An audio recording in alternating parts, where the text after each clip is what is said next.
Once upon a time, there was a king who became sick, and nobody believed he'd survive. He had 3 dismayed sons, and they went down into the palace garden where they grieved.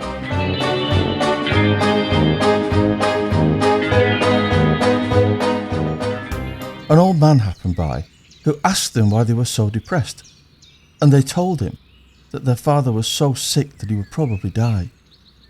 Nothing seemed to help. "I know of a remedy," said the old man. "It's the water of life. Yes, if he drinks it, he'll be back on his feet, but it's difficult to find." "Well, I'll find it," said the oldest, and he went to the sick king and requested permission to leave and search for the water of life, for that was the only cure for his illness. "No," said the king, "it's too dangerous. Just let me die." But the son pleaded so long that finally the king had to give his consent. Deep down, the prince felt, if I bring him the water, I'll become my father's favourite and I'll inherit the kingdom.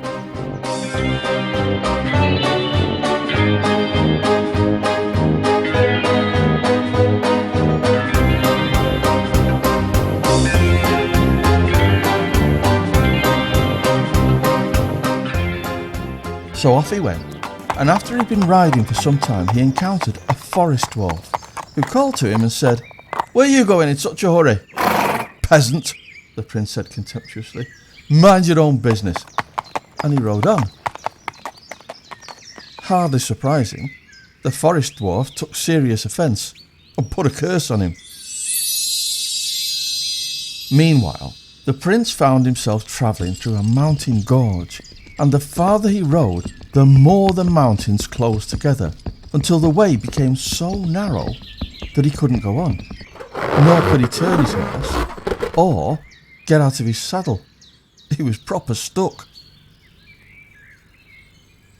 The sick king waited and waited for the prince, but no show. Then the second son said, "Dad, let me go and search for the water of life." And he thought to himself, "If my brother's dead, then the kingdom will fall to me."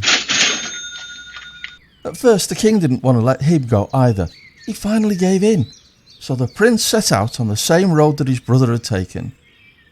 And he met the dwarf, who stopped him and asked him where he was going in such haste. "Out of my way, pleb," said the prince. "That's none of your business." And he rode off with unearned swagger. The dwarf, who by now was heartily sick of this entitled nonsense, put a curse on this prince too, and he ended up in a mountain gorge where he couldn't go forward or backward.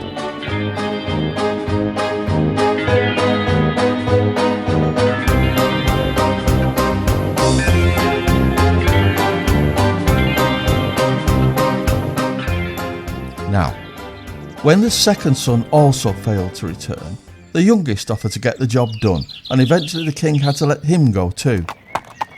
After he met the dwarf and was asked where he was going in such haste, he stopped and answered, "Hello, mate. I'm looking for the water of life because my sick father's on the brink of death." "Do you know where to find it?" said the dwarf, taken aback by his attitude. "Not a clue, mate," said the prince. "Well," the dwarf replied, "I'll tell you, while you've spoken to me in such a polite way. It's gushing from a fountain in the courtyard of an enchanted castle. You won't make your way there unless I give you an iron wand and 2 loaves of bread. You've to knock 3 times on the castle gate with the iron wand, then it will spring open. Inside, there's 2 lions lying on the ground. They'll open the jaws, but if you throw a loaf of bread to each of them, they'll be quiet. Then you've got to hurry and fetch some of the water of life before the clock strikes 12. Otherwise, the gate will slam shut and you'll be locked in." The prince thanked him, took the wand and the bread, and went on his way.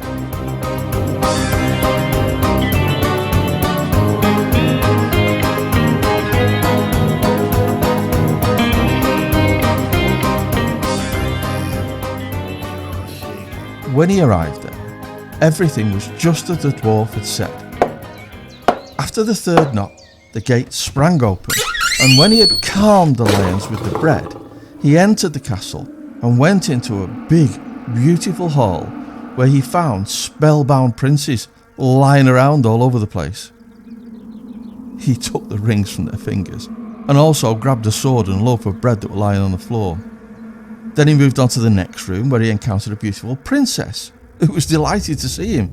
She kissed him and told him that he had set her free and he could have her entire kingdom as a reward, which was a bonus, to be honest. If he'd returned in a year's time, their wedding would be celebrated, which was a bit of a nuisance. Then she also told him where to find the fountain with the water of life, but that he had to hurry and draw the water before the clock struck 12. So on he went, and finally came to a room with a beautiful, freshly made bed, and since he was tired, he wanted to rest a while. Once he lay down, however, he fell asleep. When he awoke, the clock was striking 12:15, and he jumped up in a fright, ran to the fountain, and drew some water in a cup that happened to be lying on the ledge. Then he rushed outside, and just as he was running through the iron gate, the clock struck 12, and the gate slammed so hard that it took off a piece of his heel. Nevertheless, he was happy that he'd found the water of life, and on his way home he passed the dwarf again.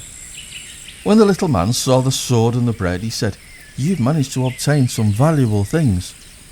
With the sword, you'll be able to defeat whole armies, and the bread will always replenish itself." Then the prince thought, "I don't want to return home to my father without my brothers." And so he said, "Dear dwarf, you've been a good friend to me. Could you tell me where my two brothers are? They went out looking for the water of life before me and never came back." "Well, they're trapped between two mountains," said the dwarf. "I put them there with a magic spell because they were so arrogant." Then the prince pleaded until finally the dwarf decided to release them, but not without a warning. "Look out for them, lads," he said. "They've got evil hearts."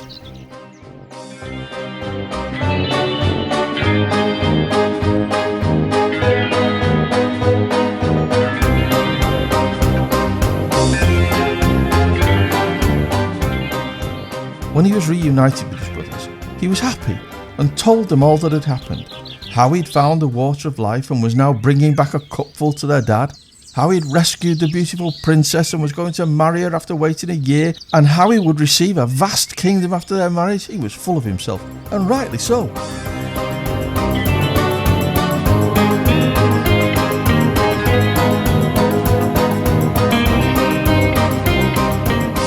Once he told all this, they rode on together and came to a country plagued by war and famine. The king was already convinced that he would soon perish because the situation was so desperate. But the prince went to him and gave him the bread, which he used to feed his people and satisfy their hunger. After that, the prince also gave him the sword, which he used to defeat the enemy armies, and then he was able to live in peace and quiet. Then the prince took back the loaf of bread and the sword, and the brothers rode on. On the way, they passed through two other countries plagued by famine and war, and on each occasion, the prince gave the king his bread and sword, and in this way, he was able to save 3 kingdoms. On the next leg of their journey, they boarded a ship and sailed across the sea. During the trip, the 2 older brothers put their heads together and said, "The youngest found the water of life and we've got nothing. We're going to look like chumps, and he's going to get the kingdom that's ours by right. And that means smaller dinners and second best princesses, and it won't do." Overcome by desire for revenge, they planned to kill their brother.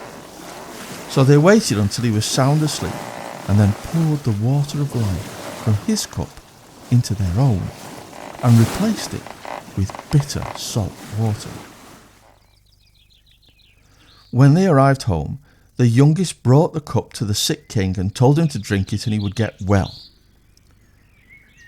No sooner did the king drink the bitter salt water than he became sicker than ever. And as he began to moan, the 2 oldest brothers came and accused the youngest of wanting to poison the king, while they, on the other hand, had brought the true water of life, and they handed it to their father. As soon as he drank some, he felt his sickness on the wane, and became as strong and healthy as in the days of his youth. After that, the two older brothers went to the youngest and belittled him. "Oh, we know you found the water of life," they said, "but we're the ones who received the reward for all your trouble. You should have been smarter and kept your eyes open. We took the water from you when you fell asleep at sea, and in a year's time, one of us will fetch the beautiful princess. Still, you'd better not expose us. Father won't believe you anyway, and if you breathe a single word about it, your life will be worth nothing. If you keep quiet, we'll let you live." The old king was angry at his youngest son because he believed that his son had wanted to take his life. So he summoned his ministers and ordered them to sentence his son to be shot in secret.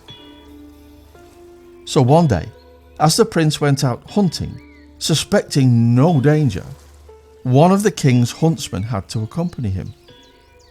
When they were all alone out in the forest, the huntsman looked so sad that the prince asked him, "Hunter, what's on your mind?" "I can't say," answered the huntsman, "and yet I should." "Tell me," said the prince. "Whatever it is, I'll forgive you." "Ugh," said the huntsman, "the king has ordered me to kill you." The prince was taken aback by this news and said, "Huntsman, let me live.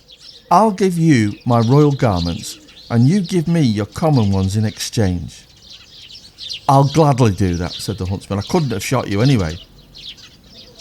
The exchange closed, and the huntsman went home, while the prince went deeper into the forest. After a while, 3 wagons loaded with gold and jewels arrived at the king's castle for his youngest son. They had been sent by the 3 kings who had defeated their enemies with the prince's sword and who had nourished their people with his bread. The wagons were an expression of their gratitude, and when the old king saw that, he began to think, perhaps my son was innocent. And he said to the people at his court, "Oh, if only he was still alive! If only he was still alive!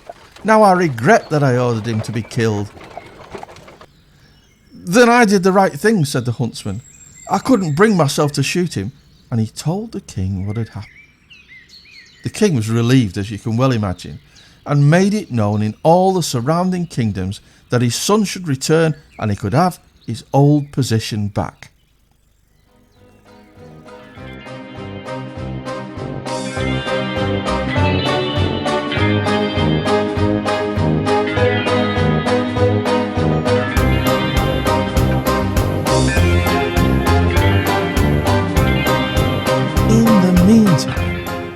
The princess had decided to build a glittering gold road that would lead up to her castle. She told her guards that whoever came riding to her, straight up the middle of the road, would be the right man, and they should let him enter. However, whoever rode up on the side of the road would not be the right man, and they weren't to let him in. When the year of waiting was almost up, the oldest son thought he would get an early start and pass himself off as her saviour. Then he'd get her for his wife, and the kingdom as well.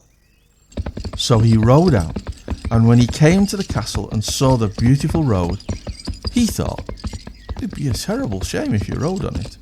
So he turned off to the right and rode along the side. But when he got to the castle gate, the guards told him that he wasn't the right man and to get off home. Get lost, shorty. Soon after, the second prince set out. And when he came to the gold road, and his horse set its hoof down on it, he thought, it'd be a terrible shame if you damaged the road. He turned to the left and rode along the side. However, when he reached the gate, the guards told him he had better go away, for he wasn't the right man either. Not a chance. Go on. When the year was completely over, the third son prepared to ride out of the forest and hoped to forget his sorrows in the company of his beloved. As he set out, He kept thinking about her and wishing he were already with her. When he arrived at the Gold Road, he didn't even notice it, and his horse rode right down the middle of it. Once he reached the gate, it opened and the princess welcomed him with joy. She pronounced him her saviour and lord of the realm, and they celebrated their wedding in great bliss.